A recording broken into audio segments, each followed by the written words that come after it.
Physics संवाद।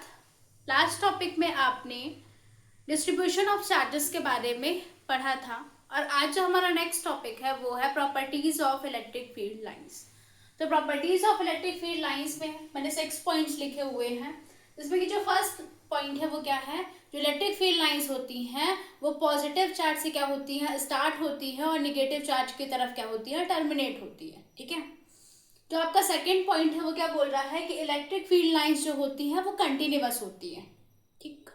जो आपका थर्ड पॉइंट है वो बोल रहा है कि जो इलेक्ट्रिक फील्ड लाइंस होती हैं वो एक दूसरे के पैरेलल होती हैं और इक्विडेसेंट भी होती हैं, जिसे आप एट द एंड बोल देते हो कि ये यूनिफॉर्म इलेक्ट्रिक फील्ड लाइंस है।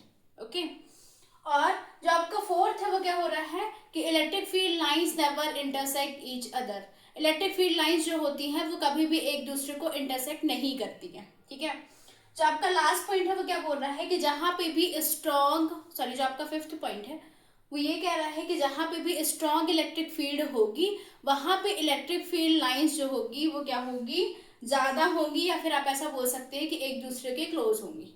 ओके। यहाँ पे लिखा भी हुआ है in the strong electric field the electric field lines are close to each other. Okay.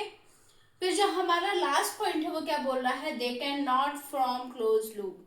जो इलेक्ट्रिक फील्ड लाइंस होती हैं वो कभी भी क्लोज लूप फॉर्म नहीं करती है।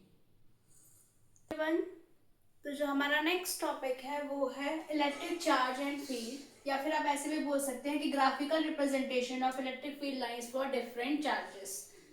तो यदि हम पॉजिटिव चार्ज लेते हैं तो इलेक्ट्रिक फील्ड लाइंस कैसे मूव करेगी, आगे देखते हैं। जो हमारा फर्स्ट है वो है, यदि हम पॉजिटिव चार्ज लेते हैं तो इलेक्ट्रिक फील्ड लाइंस जो है वो away from the charge move करेगी। सपोज करिए ये इलेक्ट्रिक फील्ड लाइंस है और ये हमने पॉजिटिव चार्ज लिया है, पॉजिटिव पॉइंट चार्ज लिया हुआ है, पॉजिटिव पॉइंट चार्ज लिया हुआ है।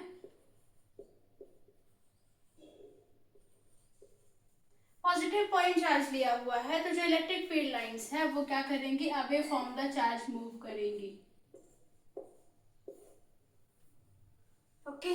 फिर जो हमारा नेक्स्ट है, यदि हमने निगेटिव चार्ज लिया हुआ है, सपोज करिए ये एक निगेटिव पॉइंट चार्ज है, तो इलेक्ट्रिक फील्ड लाइंस जो है वो टुवर्ड्स द चार्ज मूव करेंगी। ये सपोज करिए हमने एक क्या लिया हुआ है, निगेटिव पॉइंट चार्ज लिया हुआ है। निगेटिव पॉइंट चार्ज में जो इलेक्ट्रिक फील्ड लाइंस हैं वो टुवर्ड्स द चार्ज मूव करेगी। ओके। है हमारा, यदि हमने two equal but opposite charges लिए हुए हैं तो जो इलेक्ट्रिक फील्ड लाइंस है वो एक सर्कुलर फॉर्म तो बनाएंगी, लेकिन ये एक क्लोज लूप नहीं है। अब आप बोलेंगे कि मैम एक क्लोज लूप तो बन रहा है, तो लेकिन ये क्लोज लूप नहीं बन रहा है, क्योंकि यदि ये क्लोज लूप बनता तो ये इधर से जाता और इसकी जो डायरेक्शन होती वो ऐसे होती, तब ये जाके क्लोज लूप बनता। ये क्लोज लूप नहीं बन रहा है। ठीक है। तो क्या हो रहा है, जो इलेक्ट्रिक फील्ड लाइंस है वो पॉजिटिव चार्ज से अवे फ्रॉम द मूव कर रही हैं और नेगेटिव चार्ज से क्या कर रही हैं, टुवर्ड्स द चार्ज मूव कर रही है। Hello everyone. तो जो हमारा नेक्स्ट टॉपिक है वो है इलेक्ट्रिक फ्लक्स। आइए देखते हैं कि इलेक्ट्रिक फ्लक्स क्या होता है। इलेक्ट्रिक फ्लक्स होता है जब हम total number of electric field lines को किसी सरफेस से नॉर्मली पास कराते हैं, किसमें, इलेक्ट्रिक फील्ड में, तो उसे आप क्या बोलते हैं, इलेक्ट्रिक फ्लक्स बोलते हैं, जो उस सरफेस से लिंक होता है। ठीक है। इलेक्ट्रिक फ्लक्स को आप फाई से रिप्रेजेंट करते हैं या फिर डिनोट करते हैं, और इलेक्ट्रिक फ्लक्स जो होती है वो एक स्केलर क्वांटिटी होती है। ठीक है। तो सपोज करिए हमने एक सरफेस को इलेक्ट्रिक फील्ड में रखा हुआ है, ठीक है, जिससे number of electric field lines pass कर रही है। तो सपोज करिए सरफेस का जो एरिया है वो ds है, ठीक, और इलेक्ट्रिक फील्ड लाइन में रखा हुआ है, तो इलेक्ट्रिक फील्ड में रखा हुआ है तो हम क्या बोलेंगे, d phi is equal to e dot ds। ठीक है।